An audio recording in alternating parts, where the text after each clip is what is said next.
बच्चों आज के क्लास में हम लोग क्लास 6 के ज्योग्राफी का first chapter the earth in the solar system का अगला टॉपिक द सोलर सिस्टम देखेंगे।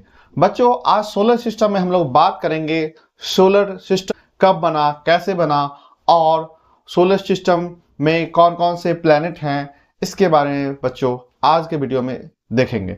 तो बच्चों अगर हम बात करें सोलर सिस्टम का तो सोलर का जो सोल शब्द है ये लैटिन का है और जिसका मतलब होता है, सोल का मतलब होता है बच्चों सन, और ये लैटिन शब्द से डिराइव किया गया है।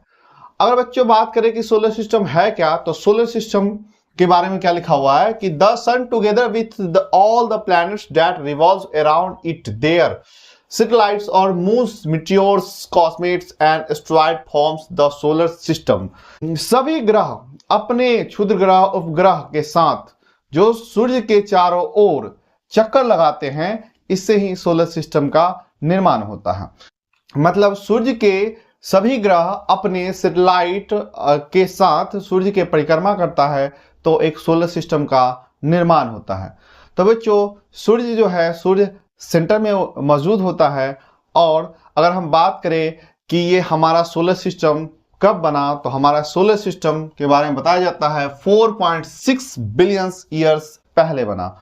बच्चों अगर हम बात करें सोलर सिस्टम का निर्माण कैसे हुआ, तो सोलर सिस्टम का निर्माण 4.6 बिलियन ईयर्स पहले क्या था, तो एक बगल के ही स्टार में एक बड़ा सा एक्सप्लोजन हुआ जिसको हम सुपरनोवा के रूप में जानते हैं। और इसी सुपरनोवा के शॉक वेव से जो नेबुला था, उस नेबुला में प्रेजेंट डस्ट और गैस के मैटर आपस में कोलाइड करने लगे और फिर एक स्वेलिंग डिस्क का निर्माण हुआ। और स्वेलिंग डिस्क में ही क्या हुआ, तो सेंटर में इतना ज्यादा ग्रेविटेशनल पुल आ गया जिससे बहुत सारे मैटर को अपने ओर अट्रैक्ट करने लगे, खींचने लगे, और इससे एक हॉट गोले का निर्माण हुआ जिसके कोर में ही क्या हुआ, तो प्रेशर इतना ज़्यादा बढ़ गया, उसमें हाइड्रोजन के एटम हीलियम में कन्वर्ट करने लगे और जिससे और ज़्यादा मात्रा में ऊर्जा का निर्माण हुआ और इससे ही हमारा सन बना। और सन जितने भी लगभग उस समय के जो मैटर थे,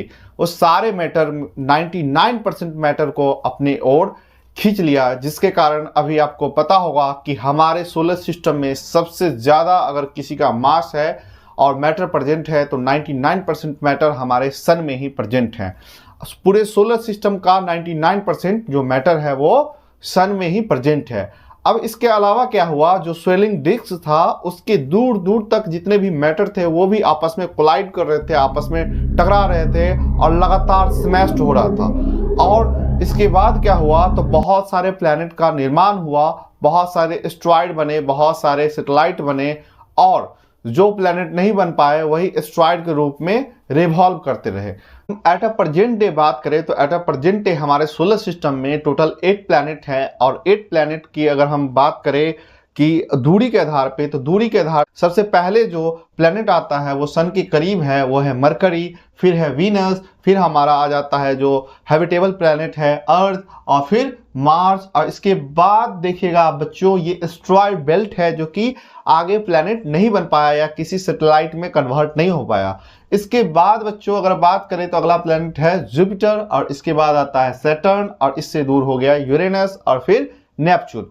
बच्चों अगर हम बात करें कि जैसे जैसे प्लैनेट की दूरियां बढ़ती जाती है वैसे ही इसके जो रेवोल्यूशन टाइम है वो रेवोल्यूशन टाइम बढ़ता जाता है। अगर हम बच्चों बात करें मरकरी के रेवोल्यूशन टाइम का, तो वो है 88 अर्थ डेज, जो कि धरती पे 88 दिन के बराबर है।